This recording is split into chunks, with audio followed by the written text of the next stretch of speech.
Hi friends, welcome back to my channel. ഇന്ന് നമ്മൾ Jack and joke എന്ന സീരീസിൻ്റെ 12ാമത്തെ എപ്പിസോഡാണ് കാണാൻ പോകുന്നത്. കഴിഞ്ഞ എപ്പിസോഡിൻ്റെ എൻഡിങ്ങിൽ സേവിനെയും റോസിനെയും പിന്നെ ജോക്കറിനെയൊക്കെ ആയിട്ട് ബോസ് പിടിച്ചുകൊണ്ട് വന്നിട്ടുണ്ടായിരുന്നു. എന്നിട്ട് അവരൊരു റൂമിൽ കൊണ്ടിട്ടേക്കാണ്. അവരുടെ കഴുത്തിലാണെങ്കിൽ ഷോക്ക് അടിക്കുന്ന തരത്തിൽ ഒരു ബെൽറ്റ് പോലത്തെ സംഭവം അറ്റാച്ച് ചെയ്തിട്ടുണ്ടായിരുന്നു. അവർ രക്ഷപ്പെടാൻ ശ്രമിച്ചിട്ടും പറ്റാത്തൊരു സിറ്റുവേഷനായിരുന്നു. അവരെ കൊണ്ടുപോയ കാര്യവും ജാക്ക് അറിയുന്നേ കാണിച്ചുകൊണ്ടായിരുന്നു ഈ എപ്പിസോഡ് ഉണ്ടായത്.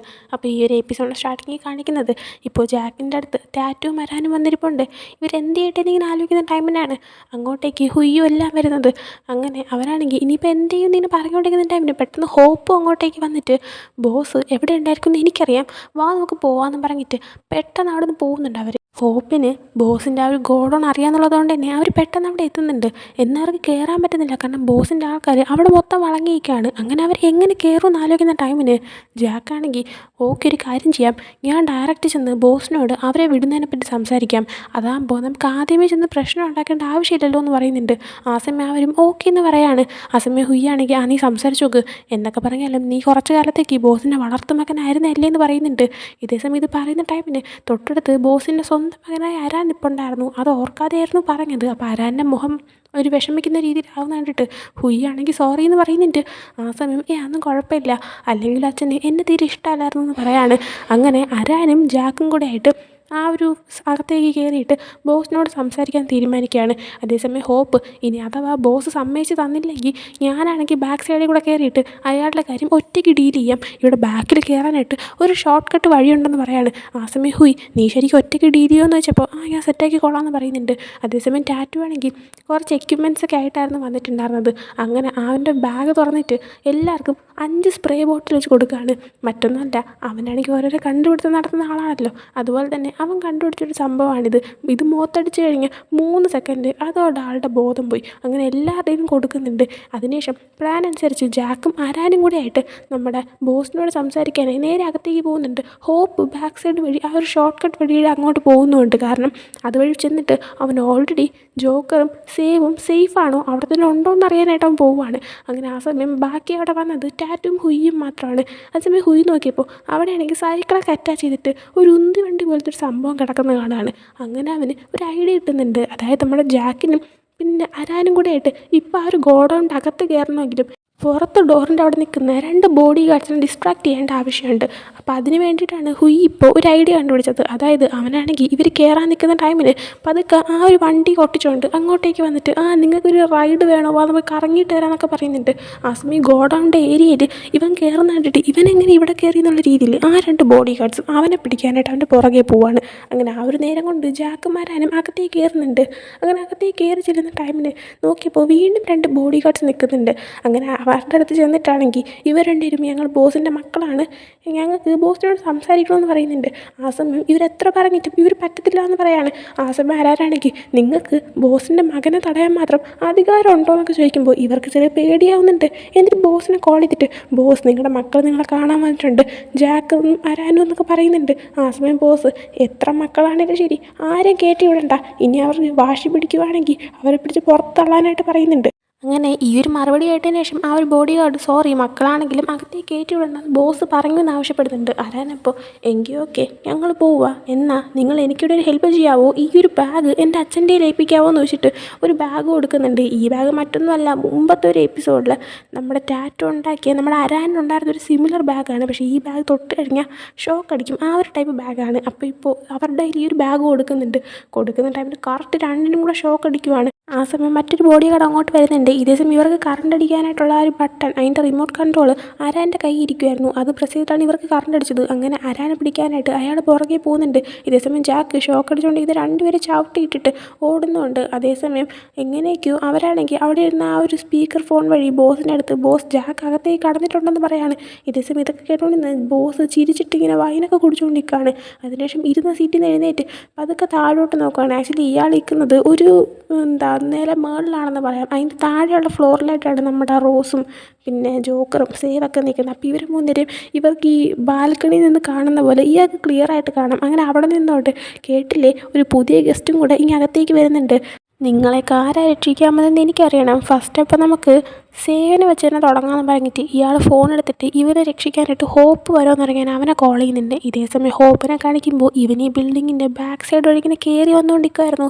അവനങ്ങനെ അകത്തെത്തിയിട്ടുണ്ട്. അങ്ങനെ അവനിങ്ങനെ മറങ്ങി വരുന്ന ടൈമിന് അതേ ഏരിയയിൽ കൂടെ ബോഡി ഗാർഡ്സ് ആണെങ്കിൽ നടക്കുന്നുണ്ടായിരുന്നു. അങ്ങനെ അവരാണത് ഒളിച്ചിരിക്കുമ്പോഴാണ് ഇയാൾ ഇവനെ കോൾ ചെയ്യുന്നത്. അങ്ങനെ അവൻ്റെ ഫോണിൽ റിങ് അടിക്കുന്നതും ബോഡി ഗാർഡ്സ് അവൻ നിൽക്കുന്ന ഡയറക്ഷനിലേക്ക് തിരിയുന്നുണ്ട്.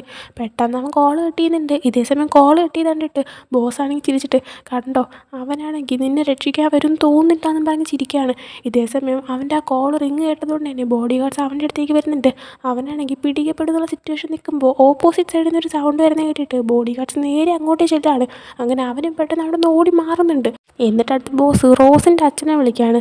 ആ സമയം റോസിൻ്റെ അച്ഛനാണെങ്കിൽ കോൾ എടുത്തപ്പോഴത്തേക്കും റോസിന് തൻ്റെ അച്ഛനെ വിളിച്ചെന്ന് മനസ്സിലായിട്ട് അച്ഛാന്നിങ്ങനെ ഉറക്കെ പറയുന്നുണ്ട്. മോളുടെ സൗണ്ട് കേട്ട്, ഡോ എൻ്റെ മോളെ വിടടോ, തനിക്കിനി എന്താ വേണ്ടത്, തനിക്ക് എല്ലാം കിട്ടിയില്ലേ, തനിക്കിനി വേറെ എന്താ വേണ്ടത്, എന്താണെന്ന് വെച്ചാൽ ചോദിക്കാൻ തരാമെന്ന് പറയുന്നുണ്ട്. ആ സമയം ബോസ് എന്തും തരുമെന്ന് വെച്ചപ്പോൾ എന്തും തരാമെന്ന് പറയുന്നുണ്ട്. അതേസമയം റോസ് വേണ്ട അച്ഛാ, അയാൾ പലതും പറയും കൊടുക്കരുതെന്നൊക്കെ പറയുന്നുണ്ട്. അതേസമയം ബോസ് എങ്കിൽ പിന്നെ ഞാൻ പറയുന്നതായിട്ട് അതേപോലെ റിപ്പീറ്റ് ചെയ്ത് പറ, അത് പറഞ്ഞു കഴിഞ്ഞാൽ തൻ്റെ മോളെ ഞാൻ അപ്പം തന്നെ വിടാം. ഞാനിനി ബോസിനെ എപ്പോഴും അനുസരിക്കും, ഞാനാണെങ്കിൽ ബോസിൻ്റെ ഒരു അടിമയായിരിക്കും, എന്നെ റിപ്പീറ്റ് ചെയ്ത് പറയാനായിട്ട് പറയുന്നുണ്ട്. ഇതായിട്ട് റോസ് അച്ഛാ പറയില്ലേ എന്നൊക്കെ അവിടെ നിന്ന് പറയുന്നുണ്ട്. എന്നാൽ അയാൾ മോളുടെ ജീവന് വേണ്ടിയിട്ട് അങ്ങനെ പറയുന്നുണ്ട്. എന്നാൽ അത് പറഞ്ഞു കഴിഞ്ഞത് ബോസാണെങ്കിൽ, നീ ഇത്ര പെട്ടെന്ന് പറഞ്ഞു, എന്നാൽ നീ ഒരു കാര്യം മനസ്സിലാക്കിക്കോ, നിൻ്റെ മോളെ ഞാൻ വിടത്തില്ല, അവൾ നീ ഇവിടെ കിടന്ന് മരിക്കുമെന്ന് പറഞ്ഞ് കോൾ കെട്ടിയുന്നുണ്ട്. റോസിന് വല്ലാണ്ട് ദേഷ്യമായി വരുന്നുണ്ട്, സങ്കടം വരുന്നുണ്ട്. അടുത്ത് ഹുയിനെ കാണിക്കുമ്പോൾ അവനിപ്പോഴും ആ ഒരു ബോഡി ഗാർഡ്സിനെ ഡിസ്ട്രാക്ട് ചെയ്ത് ആ ഒരു സൈക്കിൾ പോലത്തെ വണ്ടി ചവിട്ടിക്കൊണ്ട് പോകുമായിരുന്നു. അങ്ങനെ കുറേ നേരം ചവിട്ടി നിന്നപ്പോൾ ബോഡി ഗാർഡ്സൊന്നും അവിടെ ഇല്ല. അവനങ്ങനെ കൂളായിട്ട് ചവിട്ടി വന്നപ്പോൾ അതേ ബോഡി ഗാർഡ്സ് അവൻ്റെ ആ സൈക്കിളിൻ്റെ ഫ്രണ്ടിലേക്ക് ഒരു കമ്പെടുത്തിട്ടിട്ട് അവൻ്റെ ആ ഒരു വണ്ടിയോടെ അവനെ തള്ളിയിടുവാണ്. എന്നിട്ട് അവൻ്റെ അടുത്തേക്ക് വന്നിട്ട്, നീ എന്താ ഞങ്ങളുടെ അടുത്ത് നിന്ന് രക്ഷപ്പെടാമെന്നാണ് വിചാരിച്ചതെന്ന് ചോദിച്ചപ്പോൾ അവനാണെങ്കിൽ ഒന്ന് സമാധാനിക്കുമെന്ന് പറഞ്ഞിട്ട് നമ്മുടെ ടാറ്റു എടുത്ത് ആ ഒരു സ്പ്രേ എടുത്ത് ഒരു മുഖത്തേക്ക് അടിക്കുകയാണ്. അങ്ങനെ അപ്പം തന്നെ അവർ ബോധം പോകുന്നുണ്ട്. ആ സമയം അങ്ങോട്ടേക്ക് അടുത്ത 2 ബോഡി ഗാർഡ്സ് വരുന്നുണ്ട്. ആ നേരം കൊണ്ട് അവനെ സ്പ്രേ തിരിച്ചു വെച്ചിട്ടുണ്ടായിരുന്നു. അങ്ങനെ അവൻ പെട്ടെന്നുള്ള സിറ്റുവേഷനൊക്കെ ആകുമ്പോഴത്തേക്കും ടാറ്റു അങ്ങോട്ടേക്ക് വന്നിട്ട് ആ ഒരു സ്പ്രേ അവരുടെ മുഖത്തടിക്കുകയാണ്. എന്നാൽ അവനാണെങ്കിൽ മാസ്ക് വെച്ചിട്ടുണ്ടായിരുന്നുകൊണ്ട് തന്നെ അവന് കുഴപ്പമില്ല. എന്നാൽ ആ സ്പ്രേയുടെ അംശം അവിടെ നിറഞ്ഞതുകൊണ്ട് തന്നെ ഹുയ്യും അത് സ്മെല്ല് ചെയ്തിട്ട് അവൻ്റെയും കിളി പോയി കിടക്കുന്നുണ്ട് അവിടെ. അങ്ങനെ അതിനുശേഷം അടുത്ത് നമ്മുടെ ജോക്കറിനെ കാണിക്കുമ്പോൾ ഈ സമയം നമ്മുടെ ജാക്ക് അകത്തേക്ക് ഓടിക്കയറി എത്തിയിട്ടുണ്ടായിരുന്നു. ആ സമയം ബോസ്, നീ വന്നല്ലോ, എന്തായാലും നീ ഇങ്ങോട്ട് വരുമെന്ന് ഞാൻ വിചാരിച്ചില്ല എന്ന് പറയുന്നുണ്ട്.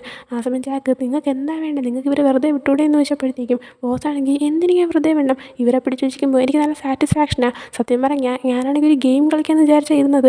അപ്പോൾ ആ ഗെയിം കളിക്കാൻ ഇവിടെ ഹോപ്പ് ആണെന്ന് വിചാരിച്ചു. അതാകുമ്പം ആരെങ്കിലും തോറ്റു കഴിഞ്ഞാൽ എനിക്ക് റോസിനെയും ഹോപ്പിനെയൊക്കെ വെടിവെച്ച് വരില്ലല്ലോ. പക്ഷേ ഹോപ്പ് പേടിത്തൊണ്ടാണെന്നാണ് തോന്നുന്നത്, അതുകൊണ്ട് അവൻ ഇങ്ങോട്ടേക്ക് വന്നില്ല. പക്ഷേ നീ ധൈര്യശാലിയാ, നീ ഇങ്ങോട്ടേക്ക് വന്നല്ല, അതുകൊണ്ട് നീ ഇനി എന്നോട് ഗെയിം കളിക്കണം. നീ ആ ഗെയിമിൽ ജയിച്ചു കഴിഞ്ഞാൽ ഇവരെ 3 പേരെ ഞാൻ വെറുതെ വിടും. എന്നാൽ നീ ഗെയിം കളിക്കത്തില്ല എന്ന് പറഞ്ഞു കഴിഞ്ഞാൽ ഉറപ്പായിട്ടും ഞാൻ ഇപ്പം തന്നെ ജോക്കറിനെ ഷൂട്ട് ചെയ്യുമെന്ന് പറയുന്നുണ്ട്. ആ സമയം ജോക്കർ, ജാക്ക് നീ ഗെയിം കളിക്കാൻ സമ്മതിക്കല്ലേ എന്ന് പറയുന്നുണ്ട്. എന്നാൽ ജാക്ക് ജോക്കറിനെ രക്ഷിക്കാനായിട്ട് ഞാൻ കളിക്കാമെന്ന് പറയുന്നുണ്ട്. ആ സമയം ബോസ് അവിടെ നിന്ന് ചിരിക്കുകയാണ്. അടുത്ത് ഹോപ്പിനെ കാണിക്കുമ്പോൾ ഇവനിപ്പോൾ അതുവഴി എങ്ങോട്ടേക്കോ കയറി എത്തിയിട്ടുണ്ട്. അങ്ങനെ നടന്ന് കൺട്രോൾ റൂമിൻ്റെ അവിടെ എത്തുവാണ്. അവിടെ കൺട്രോൾ റൂമിൻ്റെ അവിടെ ഒരൊറ്റ ബോഡി ഗാർഡേ ഉണ്ടായിരുന്നുള്ളൂ. അയാൾ ഇവ അടിച്ചിടുന്നുണ്ട്. എന്നിട്ട് അവിടെ മൊത്തം ചെക്ക് ചെയ്യുമ്പോൾ മനസ്സിലാവുന്നുണ്ട്, അതായത് അവൻ അതുവഴി ഇവരെ കാണാൻ പറ്റുന്നുണ്ട്. അതേപോലെ തന്നെ ഇവരെ കഴുത്തി കണക്ട് ചെയ്ത ആ ഒരു കോളർ അത് ആക്ച്വലി ബോംബ് തന്നെയാണ്. അപ്പോൾ ബോംബ് പൊട്ടിക്കാൻ കണക്കിനുള്ള സെറ്റിങ്സ് സംഭവങ്ങളെല്ലാം ഇവിടെ ഉണ്ട്. അപ്പോൾ അവന് മനസ്സിലാകാൻ പറ്റുന്നുണ്ട് അവരെ കഴുത്തിൽ ബോംബാണ് സെറ്റ് ചെയ്തിരിക്കുന്നതെന്ന്. അങ്ങനെ അതിനുശേഷം വീണ്ടും കാണിക്കുമ്പോൾ നമ്മുടെ ജാക്കിനെ ആണെങ്കിൽ ഇപ്പോൾ ആ ഒരു കളിക്കാനായിട്ട് ആ ഒരു സ്ഥലത്ത് നമ്മുടെ ജോക്കറിൻ്റെ അടുത്തായിട്ട് കൊണ്ട് നിർത്തുന്നുണ്ട്. എന്നിട്ട് നമ്മുടെ ജാക്കിനോട്, ഇന്ന് നമ്മൾ കളിക്കാൻ പോകുന്ന കളിയുടെ പേര് ഹാങ്മാൻ എന്നാണ്, സിമ്പിൾ കളിയാണ്. ഇവിടെ നിൽക്കുന്ന ഓരോരുത്തരും ഓരോരോ വേർഡ് ചൂസ് ചെയ്യും. ആ വേർഡ് ഏതാണെന്ന് നീ കറക്റ്റ് പറയണം. എന്നാൽ ഞാൻ അവരെല്ലാവരെയും വെറുതെ വിടാം. അതിൻ്റെ കൂടെ തന്നെ 7 പ്രാവശ്യത്തിൽ കൂടുതൽ നീ തെറ്റി പറഞ്ഞു കഴിഞ്ഞാൽ എല്ലാവരുടെ കഴുത്തിലുള്ള ആ ഒരു ബോംബ് പൊട്ടുമെന്ന് പറയുന്നുണ്ട്. എന്നിട്ട് അയാളാണെങ്കിൽ നിയമിക്കാറും ജോക്കറിനെ ആയിരിക്കുമല്ലോ സെലക്ട് ചെയ്യാൻ പോകുന്നത്. ഞാൻ ആരെ സെലക്ട് ചെയ്യാനാ, സേവിനെ സെലക്ട് ചെയ്യണോ റോസിനെ സെലക്ട് ചെയ്യണോ? ഞാൻ റോസിനെ സെലക്ട് ചെയ്യാം. ഇനിയിപ്പോൾ സേവ് മാത്രം ബാക്കിയായില്ലേ, അതുകൊണ്ട് നമുക്ക് അവനെ കൊന്നു കളയാമെന്ന് പറയുന്നുണ്ട്. ആ സമയം ഇവർക്കാണെങ്കിൽ എന്താണെന്ന് മനസ്സിലാകുന്നില്ല. കാരണം ഗെയിം കളിക്കാതെ ഇവനെ എന്തിനാ കൊല്ലുന്നുള്ള രീതിയിൽ നമ്മുടെ ജാക്ക് ചോദിക്കുമ്പോൾ ശരിയാണ്, പക്ഷേ അവനാരും ചൂസ് ചെയ്തില്ലല്ലോ. അപ്പോൾ പിന്നെ നമുക്ക് അവനെ കൊല്ലാന്നുള്ള രീതിയിൽ നിൽക്കുന്നുണ്ട്. എന്നിട്ട് അയാളുടെ ടാബ്ലറ്റിൽ ഇവൻ്റെ കഴുത്തിൽ കിടക്കുന്ന ഒരു ബോംബ് ആക്ടിവേറ്റ് ആക്കാനായിട്ട് ശ്രമിക്കുന്നുണ്ട്. ഇതേ സമയം ഹോപ്പാണെങ്കിൽ ആ ഒരു കൺട്രോൾ റൂമിൽ നിന്നുകൊണ്ട് ഇവരുടെ കഴുത്തിലുള്ള ആ ഒരു ബോംബാണെങ്കിൽ ഡീആക്ടിവേറ്റ് ആക്കാൻ ശ്രമിച്ചുകൊണ്ടിരിക്കുകയായിരുന്നു. അപ്പോൾ ഇവനാണെങ്കിൽ CCTV ക്യാമറയുടെ എല്ലാം കാണാം. അങ്ങനെ നോക്കിയപ്പോൾ ഇവൻ്റെ പുറകിലേക്ക് ആ സമയം കറക്റ്റ് കാർബൺ വന്ന് നിൽക്കുന്ന കാണുകയാണ്.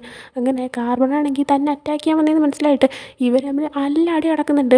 സാധാരണ എല്ലാ അടിയിലും കാർബണാണ് ജയിക്കുന്നത്. എന്നാൽ ഈ അടിയിൽ നമ്മുടെ ഹോപ്പ് കാർബൺ അടിച്ച് വീഴ്ത്തുന്നുണ്ട്. എന്നിട്ട് ഉടനെ തന്നെ വന്നിട്ട് അവിടെ എന്തൊക്കെയോ ചെയ്തിട്ട് പെട്ടെന്ന് തന്നെ സേവിൻ്റെ കഴുത്തിലുള്ള ആ ഒരു കോളർ ആ ബോംബ് അത് ഡീആക്ടിവേറ്റ് ആക്കുന്നുണ്ട്. എന്നാൽ ഇത് മനസ്സിലാക്കാതെ ബോസ് സേവിനെ കൊല്ലാമെന്ന് പറഞ്ഞ് ആ ഒരു ടാബിലൊക്കെ പ്രസ് ചെയ്യുന്ന ടൈമിൽ എന്തുകൊണ്ടോ ബോംബ് പൊട്ടാനുള്ളതിന് പകരം അവൻ്റെ കഴുത്തിലുള്ള സാധനം അൺലോക്ക് ആവുകയാണ്. അങ്ങനെ അത് അഴിഞ്ഞ് കൈ വരുമ്പോഴത്തേക്കും അവൻ എന്തായാലും രക്ഷപ്പെട്ടു. കാരണം അത് അഴിഞ്ഞു, ഈ ബോസിനെ അവനെ പിടിച്ചു വയ്ക്കാൻ പറ്റില്ല. അങ്ങനെ അതൊരു ബോംബായതുകൊണ്ട് തന്നെ അവിടെ നിന്ന് 2-3 ബോഡി ഗാർഡ്സിൻ്റെ കയ്യിൽ അത് എറിഞ്ഞു കൊടുത്തിട്ട് ഇവ രക്ഷപ്പെടുവാണ്. ഗൈസ്, ഞാൻ നിങ്ങളൊന്ന് രക്ഷിക്കാമെന്നും പറഞ്ഞുകൊണ്ട് ആ സമയം ബോസ് പുറകെ പിടിയിടാമെന്ന് പറയുന്നുണ്ട്. ഇതേ സമയം ബോംബ് കൈ ഇരിക്കുന്നതുകൊണ്ട് തന്നെ ബോഡി ഗാർഡ്സ് പേടിച്ചിരിക്കുകയാണ്. ആ സമയം ബോസ് എടാ അത് ഡീആക്ടിവേറ്റ് ആയടാ, പോയി അവനെ പിടിക്കാൻ പറഞ്ഞിട്ട് പറഞ്ഞു വിടുന്നുണ്ട്. അതിൻ്റെ കൂടെ തന്നെ കൺട്രോൾ റൂമിൽ ആരെങ്കിലും കയറിയോ, ഇതെന്തുകൊണ്ടാണ് ഡീആക്ടിവേറ്റ് ആയത്, പോയി നോക്കാൻ പറഞ്ഞിട്ട് അങ്ങോട്ടേക്കും ആളെ വിടുന്നുണ്ട്. അതിനുശേഷം ഇയാളാണെങ്കിൽ ശരി നമുക്ക് നമ്മുടെ കളി തുടങ്ങാമെന്ന് പറഞ്ഞിട്ട് ജോക്കറിനോടും റോസിനോടും ഓരോരോ വേർഡ് പോയി ടൈപ്പ് ചെയ്യാൻ പറയുന്നുണ്ട്. അവിടെ ഒരു പോഡിയുണ്ട്. അങ്ങനെ ആരോട് ചെയ്ത് ടൈപ്പ് ചെയ്യുന്നുണ്ട്. ടൈപ്പ് ചെയ്യുന്ന വേർഡ് എന്താണെന്ന് ആ സ്ക്രീനിൽ പിന്നെ കാണത്തില്ല, അവിടെ സേവായി കിടക്കത്തേ ഉള്ളൂ. ആ വേർഡ് എന്താണെന്ന് ഇവർ ടൈപ്പ് ചെയ്ത്, അതായത് നമ്മുടെ ജാക്കും മത്സരിക്കുന്നുണ്ട്, ബോസും മത്സരിക്കുന്നുണ്ട്. ഇവർ രണ്ടിനും ടൈപ്പ് ചെയ്ത് കണ്ടുപിടിക്കണം. ഈ ടൈപ്പ് ചെയ്യുന്നതിൽ ലൈക്ക് ലെറ്റർ ടൈപ്പ് ചെയ്യുന്നത്. അപ്പം ഒരു ലെറ്റർ തെറ്റുവാണെങ്കിൽ അവിടെ റെഡ് ലൈറ്റ് ബ്ലിങ്ക് ആവും.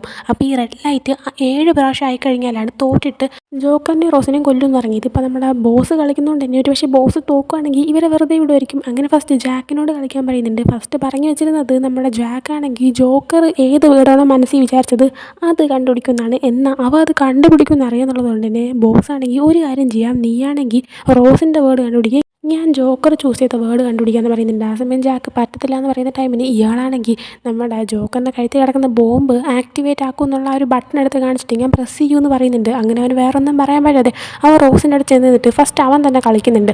അങ്ങനെ അവൻ പ്രസ് ചെയ്ത് വരുമ്പോൾ ആദ്യത്തെ ഒരു 3 ലെറ്റേഴ്സ് ശരിയാവുന്നുണ്ട്. അത് പക്ഷേ 1 2 3 ഓർഡറിൽ കിടക്കുന്ന നമ്പറല്ല, ഇടയിൽ വരുന്ന ലെറ്റേഴ്സാണ്. എന്നാൽ അവൻ അങ്ങോട്ട് പിന്നെ ടൈപ്പ് ചെയ്യുമ്പോൾ ശരിയാവുന്നില്ല. കാരണം അവൻ ഊഹിക്കുന്ന വേർഡല്ല, അവൻ എന്താണെന്ന് മനസ്സിലാകുന്നില്ല. അങ്ങനെ അതിനുശേഷം 5ഓളം തെറ്റ് വരുന്നുണ്ട് അവന്. അതിനുശേഷം പിന്നെ ബോസ് കളിക്കുവാണ്. അതാണെങ്കിൽ നമ്മുടെ ജോക്കർ ചൂസ് ചെയ്തത് ഒരു 5 ലെറ്റർ വരുന്ന വേർഡായിരുന്നു. അങ്ങനെ ബോസ് ആണെങ്കിൽ ടൈപ്പ് ചെയ്ത് പോകുമ്പോഴത്തേക്കും ഫസ്റ്റ് ലെറ്റർ ഒഴിച്ച് ബാക്കി ഉള്ള 4 ലെറ്റേഴ്സും കിട്ടുന്നുണ്ട്. അത് ORRY എന്നായിരുന്നു. അതായത് നമ്മുടെ സോറി അതിൽ S ഒഴിച്ച് ബാക്കി ORRY ഉണ്ട്. അപ്പം തന്നെ ബോസിന് വേർഡ് ഏതാണെന്ന് മനസ്സിലാവുന്നുണ്ട്. ബോസ് അങ്ങനെ ജയിക്കുമെന്നാകുമ്പം എല്ലാവരും ഷോക്കാവുന്നുണ്ട്. എന്നാൽ ബോസ് എസ് ടൈപ്പ് ചെയ്യുമ്പോൾ അവിടെ എസ് അല്ല, അത് റോങ് ആണ്. ആ സമയം ബോസിന് കാര്യം മനസ്സിലാവുന്നില്ല. ഇയാൾ വീണ്ടും എസ് ടൈപ്പ് ചെയ്യുന്നുണ്ട്. എന്നാൽ ഓരോ എസ് ടൈപ്പ് ചെയ്യുന്നതും ഓരോ തെറ്റായിട്ട് കണക്കാക്കുകയാണ്. ആകെ 7 തെറ്റ് വന്നു കഴിഞ്ഞാൽ അയാൾ അവിടെ തോക്കുകയും ചെയ്യും. അങ്ങനെ അയാൾക്ക് എന്താ കൊടുക്കേണ്ടതെന്ന് അറിഞ്ഞൂടാ. അയാൾ വേറെ ലെറ്റർ കൊടുക്കുമ്പോൾ അതും വരുന്നില്ല. അതേസമയം ജോക്കറിൻ്റെ അടുത്ത് ഇയാൾ നീ പിന്നെ എന്ത് വേർഡാണ് ടൈപ്പ് ചെയ്തതെന്നിങ്ങനെ ചോദിക്കുന്നുണ്ട്. അതേസമയം ജാക്കും ജോക്കറൊക്കെ അവിടെ നിന്ന് ചിരിക്കുവാണ്. അതിനുശേഷം ഹോപ്പിനെ കാണിക്കുമ്പോൾ ഇപ്പോൾ ഹോപ്പ് ആ ഒരു കൺട്രോൾ റൂമിൽ നിന്ന് പുറത്തേക്ക് വരുന്ന ടൈമിന് ബോസിൻ്റെ അടുത്ത ബോഡി ഗാർഡ്സിനെ അറ്റാക്ക് ചെയ്യാൻ വരുന്നുണ്ട്. എന്നാൽ ഹോപ്പ് നമ്മുടെ ബോസിൻ്റെ കൂടെ വർക്ക് ചെയ്തിരുന്നപ്പോൾ അവൻ്റെ കൂടെ ഉണ്ടായിരുന്ന പയ്യന്മാരായിരുന്നു ഇത്. അതുകൊണ്ട് തന്നെ അവനെ അടിക്കാനായിട്ട് ഇവർക്ക് താല്പര്യമില്ല. അതുകൊണ്ട് തന്നെ അവൻ്റെ അടുത്ത് നീ ഇത് നിർത്ത്, മര്യാദയ്ക്ക് ഞങ്ങളോട് പറഞ്ഞ് പറയുന്നുണ്ട്. ആ സമയം ഹോപ്പ് നിങ്ങൾക്ക് മനസ്സിലാവുന്നില്ലേ, അയാളുടെ കയ്യിൽ കുറേ പവറുണ്ട്, അയാളുടെ കൂടെ നിന്ന് കഴിഞ്ഞാൽ നിങ്ങൾക്ക് പ്രശ്നമാകുമെന്ന് പറഞ്ഞപ്പോൾ അവരാണെങ്കിൽ പക്ഷേ ബോസിനെ തടയാൻ ആർക്കും പറ്റത്തില്ലല്ലോ എന്ന് പറയുന്നുണ്ട്. ആ സമയം അവനാണെങ്കിൽ പക്ഷേ നിങ്ങളൊക്കെ ശ്രമിച്ചാൽ നടക്കുള്ളൂ എന്ന് പറയുന്നുണ്ട്. എന്നാൽ അവന്മാരാണെങ്കിൽ അത് തയ്യാറാവുന്നില്ല. അങ്ങനെ ഹോപ്പ് ശരി നിങ്ങളുടെ തീരുമാനം അതാണെങ്കിൽ അങ്ങനെ ആവട്ടെ എന്ന് പറഞ്ഞിട്ട് അവന്മാരെ അടിച്ചിടുന്നുണ്ട്. അതിനുശേഷം പിന്നീട് നമ്മുടെ ടാറ്റുവിനെയും ഹുയിനെയും കാണിക്കുമ്പോൾ ഇവർ ഇപ്പോൾ അതിൻ്റെ അകത്തേക്ക് കയറാനായിട്ട് ശ്രമിക്കുക, അതായത് ബിൽഡിങ്ങിൻ്റെ അകത്തേക്ക്. അതേസമയം അവരെ അറ്റാക്ക് ചെയ്യാൻ അങ്ങോട്ടേക്ക് കാർബൺ വരുന്നുണ്ട്. കാർബണുമായിട്ട് ഫൈറ്റ് ചെയ്യുമ്പോൾ കാർബൺ ടാറ്റുവിനെ അടിച്ചിടുന്നുണ്ട്. ടാറ്റുവിൻ്റെ ബോധം പോകുന്നുണ്ട്. അങ്ങനെ കാർബൺ ഇപ്പം തന്നെ ശരിയാക്കും എന്നുള്ള രീതിയിൽ ഹുയ്യാണെങ്കിൽ അവൻ അടിക്കാൻ തുടങ്ങുന്ന ടൈമിൽ പെട്ടെന്ന് കാർബൺ അവൻ്റെ ഉള്ള തോക്കെടുത്ത് കാണിക്കുന്നുണ്ട്. അങ്ങനെ ഹുയ്ക്കൊന്നും ചെയ്യാൻ പറ്റുന്നുണ്ട്. എന്നിട്ട് ഹുയിനെ അതും കാണിച്ചിട്ട് എന്താണ് നിനക്ക് എന്നെ അടിക്കണമെന്ന് വെച്ചിട്ട് അവൻ്റെ നേർക്ക് തന്നെ തോക്ക് ചൂണ്ടുന്നുണ്ട്. അതേസമയം കറക്റ്റ് അങ്ങോട്ടേക്ക് ഹോപ്പും സേവും വന്നിട്ട് കാർബണിൻ്റെ കയ്യിൽ നിന്ന് ആ ഒരു തോക്ക് തട്ടി മാറ്റിയിട്ട് എല്ലാവരും കൂടെ എടുത്ത് കാർബൺ അങ്ങോട്ട് ശരിയാക്കുവാണ്. എന്നിട്ട് കാർബണിൻ്റെ ആ തോക്കൊക്കെ എടുക്കുന്നുണ്ട്. ഹുയ് അങ്ങനെ ആ തോക്കെടുത്ത് വയ്ക്കുമ്പോൾ കാർബൺ പറ്റുമെങ്കിൽ ഷൂട്ട് ചെയ്യണമെന്ന് പറഞ്ഞ് വെല്ലു വിളിക്കുന്നുണ്ട്. ഈ നേരം കൊണ്ട് തന്നെ ഹോപ്പും സേവും കൂടെ ഇട്ട് ബാക്കിയുള്ള രക്ഷിക്കാനായിട്ട് അവിടെ നിന്ന് മാറിയിട്ടുണ്ടായിരുന്നു. ടാറ്റോ ആണെങ്കിൽ അവിടെ ബോധം പോയിട്ട് ഇങ്ങനെ കിടക്കുവാണ്. ആ ഒരു ടൈമിനാണ് നമ്മുടെ ഹുയിനെ ഇങ്ങനെ വെല്ലു വിളിക്കുന്നത്. അങ്ങനെ ഹുയ് ആണെങ്കിൽ ഇവിടെ വെടിവെക്കാൻ അറിയത്തില്ല, കണ്ണും അടച്ച് വെടിവെക്കുന്നുണ്ട്. ഇവൻ വെടിവെക്കുന്നുണ്ട്, കാർബൺ ഒന്ന് മാറിയിരിക്കുകയാണ്. എന്നാൽ അവനാണെങ്കിൽ കണ്ണടച്ചിങ്ങനെ തെക്ക് വടക്ക് വെടിവെക്കുന്നതുകൊണ്ട് തന്നെ ഏതോ ഒരു വീട് നമ്മൾ ടാറ്റുവിനെ കൊണ്ടുപോകുന്നു. കാരണം ടാറ്റു അലറി വിളിക്കുകയാണ് പെട്ടെന്ന്. ആ സമയം ഹുയ് ആണെങ്കിൽ സോറി ഏട്ടാ നിന്നെ കൊല്ലണമെന്നെങ്കിൽ വിചാരിച്ചില്ലെന്ന് പറഞ്ഞ് അവിടെ ഇരിക്കുന്നുണ്ട്. എന്നാൽ കാർബൺ ആ സമയം ഒളിച്ചിരുന്നിടത്തുനിന്ന് എഴുന്നേറ്റ് നിന്നിട്ട് എന്താണ് നീ നിൻ്റെ ഫ്രണ്ടിനെ കൊന്നോന്ന് പറഞ്ഞിട്ട് ഹുയിനെ എടുത്ത് അടിക്കുവാണ്. ഇതേ സമയം നമ്മുടെ ജാക്കിനെയൊക്കെ കാണിക്കുമ്പോൾ ഇവർ നിൽക്കുന്ന സ്ഥലത്തേക്ക് നമ്മുടെ ടാറ്റുവിൻ്റെ അലർച്ചയൊക്കെ കേൾക്കായിരുന്നു. ആ സമയം ബോസ് കാർബൺ നിങ്ങളുടെ ഫ്രണ്ട്സിൽ ആരെയോ ഷൂട്ട് ചെയ്തെന്നാണ് തോന്നുന്നതെന്നൊക്കെ പറയുന്നുണ്ട്. എന്നിട്ട് ബോസിനാണെങ്കിൽ നമ്മുടെ ജോക്കറിൻ്റെ വേർഡിൽ ആദ്യം കിടക്കുന്ന ലെറ്റർ സോറി എന്ന് വിചാരിച്ചിരുന്ന വേർഡ് എസ് ടൈപ്പ് ചെയ്ത് ശരിയായില്ല. അതുകൊണ്ട് തന്നെ ആ വേർഡ് ഏതെന്ന് മനസ്സിലാക്കാൻ പറ്റാത്തതുകൊണ്ട് അടുത്തിനി ജാക്കിനോട് കളിക്കാൻ പറയുകയാണ്. ജാക്കിന് ഇപ്പം 5 തെറ്റ് വന്നു. ഇനി 2 തെറ്റും കൂടെ വന്നു കഴിഞ്ഞാൽ അവരും തോക്കും. അങ്ങനെ നമ്മുടെ ജാക്കാണെങ്കിൽ ട്രൈ ചെയ്യുന്ന ടൈമിൽ വീണ്ടും ഒരു തെറ്റ് വരികയാണ്. അങ്ങനെ അവനാണെങ്കിൽ എന്ത് ചെയ്യുന്നതിന് ആലോചിക്കുന്ന ടൈമിൽ അവനാണെങ്കിൽ വേറൊരു വേർഡ് പ്രസ് ചെയ്യുന്നുണ്ട്. എന്നാൽ ശരിയാവാണ്. അങ്ങനെ പിന്നെ പ്രസ് ചെയ്യുന്ന മൊത്തം ശരിയാവുന്നുണ്ട്. Correct word കണ്ടുപിടിക്കുന്നുണ്ട്. അങ്ങനെ ജാക്ക് ജയിക്കുവാണ്, ബോസ് തോക്കുവാണ്. ആ സമയം ജോക്കർ ടൈപ്പ് ചെയ്ത വേർഡ് ഏതാണെന്നും അങ്ങോട്ടേക്ക് റിവീലാവുന്നുണ്ട്. റിവീലായപ്പോഴത്തേക്കും സോറി എന്നുള്ള വേർഡ് തന്നെ. പക്ഷേ നമ്മുടെ ചെക്കന് ഇംഗ്ലീഷിൽ ഭയങ്കര കഴിവായതുകൊണ്ട് തന്നെ അവന് ടൈപ്പ് ചെയ്ത സോറിയുടെ സ്റ്റാർട്ടിങ് ലെറ്റർ എസിന് വരെ ഈസഡായിരുന്നു. അതുകൊണ്ടാണ് ബോസിന് തെറ്റിക്കൊണ്ടിരുന്നത്. അപ്പോൾ ഇവൻ്റെ ഈ സ്പെല്ലിങ് കണ്ടിട്ട് ബോസ് മാത്രമല്ല ജാക്കും റോസും കൂടെ ഞെട്ടിപ്പോവാണ്. എന്നിട്ട് ബോസാണെങ്കിൽ എടാ പൊട്ടാ നീ എന്നെ തോൽപ്പിക്കാനായിട്ട് മനഃപൂർവ്വം ചീറ്റിങ് നടത്തിയാണല്ലേ എന്ന് പറഞ്ഞപ്പോൾ ജോക്കറാണെങ്കിൽ എവിടത്തെ ചീറ്റിങ്, ഞാൻ എന്ത് ചീറ്റ് ചെയ്തു എന്ന് താൻ എന്തൊക്കെയാണ് പറഞ്ഞു. ഒരു വേർഡ് ടൈപ്പ് ചെയ്യാൻ പറഞ്ഞു, വേർഡ് ടൈപ്പ് ചെയ്തു, തനിക്കത് കണ്ടുപിടിക്കാൻ പറ്റിയില്ലെന്ന് പറഞ്ഞ് എൻ്റെ മണ്ടയ്ക്കാണോ കയറുന്നതെന്ന് വെച്ചപ്പോഴത്തേക്കും ബോസ് നിന്നെ ഏത് സ്കൂളിലാണ് സോറിയുടെ സ്പെല്ലിങ് ഈസറിൽ നിന്ന് തുടങ്ങുന്നതെന്ന് പഠിപ്പിച്ച് അത് എസ് ആണെന്ന് പറയുന്നുണ്ട്. ആ സമയം അവൻ എസ് ആണോ എന്നുള്ള രീതിയിൽ ചോദിച്ചുകൊണ്ട് നമ്മുടെ ജാക്കിനെ നോക്കുമ്പോൾ ജാക്ക് അതേന്ന് പറഞ്ഞു കൊടുക്കുന്നുണ്ട്. ആ സമയം അവൻ അങ്ങനെയാണല്ലേ എനിക്കറിയത്തില്ലായിരുന്നു സോറി എന്ന് പറയാണ്. അതേസമയം റോസ് നോക്കിയപ്പോൾ ഹോപ്പും സേവും അവിടെ സൈഡിൽ ഇവരുടെ കറക്റ്റ് ടൈമിംഗ് വരുമ്പോൾ രക്ഷിക്കാനായിട്ട് വന്ന് നിൽക്കുന്നത് അവൾക്ക് കാണാൻ പറ്റുന്നുണ്ട്. അങ്ങനെ അവളാണെങ്കിൽ ബോസിൻ്റെ അടുത്ത് എടോ ഞങ്ങൾ ചീറ്റ് ചെയ്തൊന്നുമല്ല, തൻ്റെ ഈ ഒരു കളിക്ക് അതായത് താൻ കണ്ടുപിടിച്ച ഈ മെഷീന് റോങ് ആയിട്ടുള്ള സ്പെല്ലിങ് ടൈപ്പ് ചെയ്യുമ്പോൾ അത് ഡിക്റ്റേറ്റ് ചെയ്യാനുള്ള ആ ഒരു ഇതില്ല, അതുകൊണ്ടാണ്, അല്ലാതെ ഞങ്ങളുടെ തെറ്റൊന്നും അല്ല എന്ന് പറയുന്നുണ്ട്. എന്നാൽ ബോസ് തോറ്റതുകൊണ്ട് തന്നെ ഇവരെയൊക്കെ വെറുതെ വിടണം എന്നാൽ അയാൾക്ക് താല്പര്യമില്ലാത്തതുകൊണ്ട് എല്ലാത്തിനും ഇപ്പം ശരിയാക്കി തരാമെന്ന് പറഞ്ഞിട്ട് നമ്മുടെ ജോക്കറിൻ്റെയും റോസിൻ്റെയും കഴുത്തിൽ കിടക്കുന്ന ആ ഒരു കോളറിൻ്റെ ആ ഒരു ബോംബ് ആക്ടിവേറ്റ് ചെയ്യാനായിട്ട് പോവാണ്. ഇതും കാണിച്ച് പാർട്ട് 1 ഉണ്ടാക്കുന്നുണ്ട്. കാരണം മൊത്തം എപ്പിസോഡായിട്ട് ഞാൻ ഒരിക്കൽ ഇടാൻ നോക്കി, എന്നാൽ കോപ്പിറൈറ്റ് അടിച്ചു വന്നു. അതുകൊണ്ട് ഞാൻ 2 ഭാഗമായിട്ട് ഇടാം. അപ്പോൾ എന്തായാലും സെക്കൻഡ് പാർട്ട് ഉടനെ തന്നെ വരുന്നതായിരിക്കും. അപ്പോൾ ഈ ഒരു പാർട്ട് ഇഷ്ടപ്പെട്ടെങ്കിൽ ലൈക്ക് ചെയ്യുക, ഷെയർ, സബ്സ്ക്രൈബ് ചെയ്യുക. നെക്സ്റ്റ് പാർട്ടായിട്ട് വരുന്നൊരു ബൈ.